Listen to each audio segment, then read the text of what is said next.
नमस्कार मंडळी, नवीन दिवसाची नवीन सुरुवात. मी आली आहे बघा किचनमध्ये आणि किचनमध्ये माझी सकाळ कशी असते तर मी रात्रीच हे सगळं करून ठेवते. भांडे वगैरे घासून ठेवायचं, किचन ओटा अगदी व्यवस्थित स्वच्छ करून ठेवायचं, म्हणजे सकाळी जो काही आपला वेळ वाचतो आणि पसारा वगैरे दिसत नाही, आपलं मन प्रसन्न वाटतो आणि तेवढेच आपल्या वेळेची बचतसुद्धा होते. देवपूजा वगैरे झाली आणि मी लागली आहे बघा स्वयंपाकाला.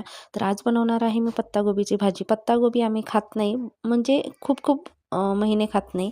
बऱ्याच महिन्यानंतर मी आणली आहे पत्तागोबी आणि छान झाली होती भाजी, मला आवडली. आता हे खातात की नाही माहीत नाही, यांच्यासाठी दुसरी भाजी करणार. आणि आता गरमीचे दिवस आले त्याच्यामुळे सकाळची छान झोप लागते आणि लवकर जाग येत नाही, त्याच्यामुळे थोडीशी कामं रात्री करून ठेवली ना सकाळची तर आपल्याला घाई गडबड होत नाही. जरी आपण 5-10 मिनिट उशिरा उठलो तरीसुद्धा माझं इकडे एका साईडला भात, एका साईडला भाजी आणि नंतर पोळ्या लाटायला घेतलं आणि पोळ्या वगैरे झाले. मग रुद्रांश तर शाळेत गेला. दुपारी गेलो होतो आम्ही पार्लरमध्ये थ्रेडिंग करायला. तिकडून आल्यानंतर माझ्याकडे होता ॲलोवेरा जेल, तर तो लावून घेतली मी माझ्या फोरहेडवरती आणि थोडंसं गेली मी फिरायला. इकडे मुलंसुद्धा खेळत आहेत. आजकाल ना रुद्रांश मुलांसोबत खेळतो, त्याच्यामुळे तो माझ्यासोबत फिरायला काही येत नाही.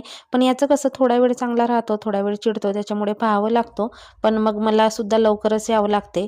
मग दुपारी आली होती जाऊबाई, त्यांनी आणला होता शेव. रुद्रांशला शेव आवडतो म्हणून हा गेला होता शाळेत. मग आता त्याला सांगितलं, तो म्हणतो की थांबवलंस कशाला नाही.